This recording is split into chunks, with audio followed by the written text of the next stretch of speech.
Welcome back to part 3. We've covered the $38 trillion debt, gold, and commercial real estate. Now, the technology bubble. Who blows the first whistle? The Fed's dilemma. The Fed wants a controlled burn. But what if the fire starts in the most crowded room, Silicon Valley? 3 candidates. 1. Zombie company. 2. AI stock. 3. Semiconductor. 3 candidates are the most fragile. 1. Unprofitable growth stocks. 2. Overhyped AI companies. 3. Semiconductors facing a demand slowdown. Zombie companies. They survive on cheap debt.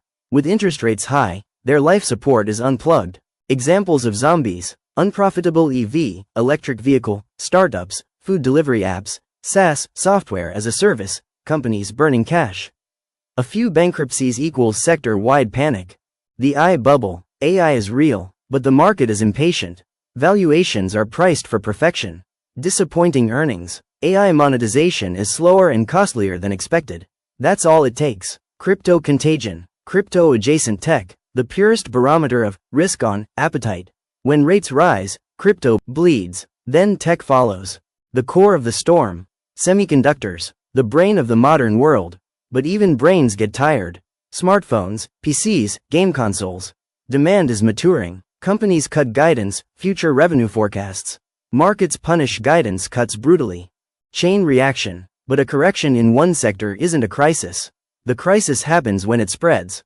How? Layer 1 venture capital. Tech stocks fall. VC portfolios shrink. They stop funding startups. Startups die. More losses. Layer 2 margin calls. Leverage. Many tech investors borrow money. When prices drop, brokers demand margin calls. Forced selling accelerates the crash. Layer 3 psychology. Tech is crashing. Sell everything risky. Crypto, growth stocks, even strong companies get sold. Cash is king. Layer 4 real economy. Layoffs begin. 401k, retirement accounts, shrink. Consumer spending drops. Recession becomes self-fulfilling. 2000 parallel. Sound familiar? This is exactly what happened in 2000. The dot-com bubble didn't burst in one day. It was a chain reaction. 2000 difference. But there's a critical difference. In 2000, the internet was a novelty. Today, technology is embedded in everything. Wider but shallower? 2000's crash was deep but contained. Today's crash would be shallower? Maybe, but wider? Absolutely. Scenario. Month 1. Let me give you a realistic scenario. Month 1. A popular EV, electric vehicle, startup files Chapter 11. No one panics, yet. Scenario. Month 2. A major cloud company misses revenue estimates. Is AI demand slowing? The question is asked for the first time. Scenario. Month 3. A large, leveraged hedge fund gets a margin call. They can't pay. Forced liquidation begins. Now it's a cascade. Scenario. Month 4. Sell everything mode. The Fed steps in, but central banks always act after the crash, not before. Gold rising. Now, a question from part 1 and 2. Gold is soaring. Is it because of the coming crash? Or geopolitics? The answer: both. Gold, financial reason. Investors smell trouble. They buy gold as insurance against Fed mistakes and debt crisis. Gold, geopolitical reason. China, Russia, India and Turkey are buying gold. They're diversifying away from dollars. This is structural de-dollarization. 2 reasons, 1 storm. These 2 reasons are now 1. Financial distrust plus geopolitical distrust equals a perfect storm for gold. Semiconductors as weapons. Now let's talk about semiconductors. Not just as a sector. As a weapon. The TSMC monopoly. 90% of the most advanced chips, 5 nanometers and below, are made in one place, Taiwan. By one company. TSMC, Taiwan Semiconductor Manufacturing Company.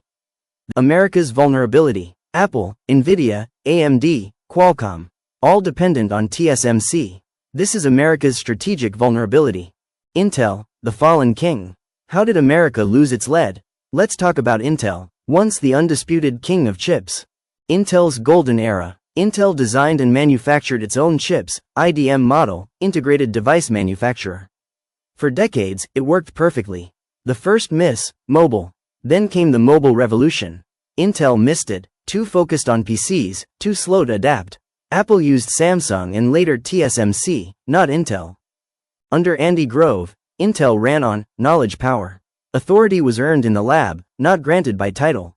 It was a meritocracy. The arrogance trap. Why did Intel miss? Arrogance. We are the leader, we don't need to change. This is the classic innovator's dilemma.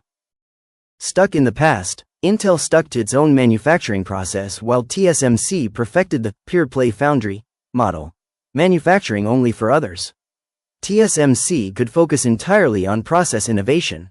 Can Intel rise again? Can Intel recover? Yes, but only if it makes radical changes. The CHIPS Act gives it $8.5 billion in subsidies. But money isn't enough. What Intel must do? Embrace the foundry model fully. Intel must manufacture chips for others, not just itself. Become a competitor to TSMC, not just a design house. The NVIDIA paradox. Meanwhile, NVIDIA and AMD don't manufacture. They design brilliant chips, but TSMC makes them. This is the fabless model. It's efficient, but vulnerable. The strategic weakness of fabless. NVIDIA is the world's most valuable chip designer, but it has zero control over its supply chain. If Taiwan faces a crisis, NVIDIA stops. Intel's advantage. This is Intel's potential advantage. If Intel can fix its manufacturing, it offers something NVIDIA and AMD cannot: geographic diversification and national security.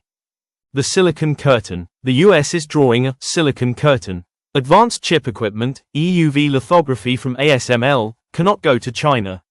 The world is splitting into two tech blocks. China's response. China is investing billions to build its own semiconductor ecosystem. But they are years behind. The gap is widening, not narrowing. The Great Divergence. This is the Great Divergence. Gold is the financial hedge. Semiconductors are the battlefield, and America's former champion, Intel, is caught in the middle. The first whistle. So, who blows the first whistle? It could be a zombie SaaS company. It could be an overvalued AI stock. But the most consequential whistle will come from semiconductors.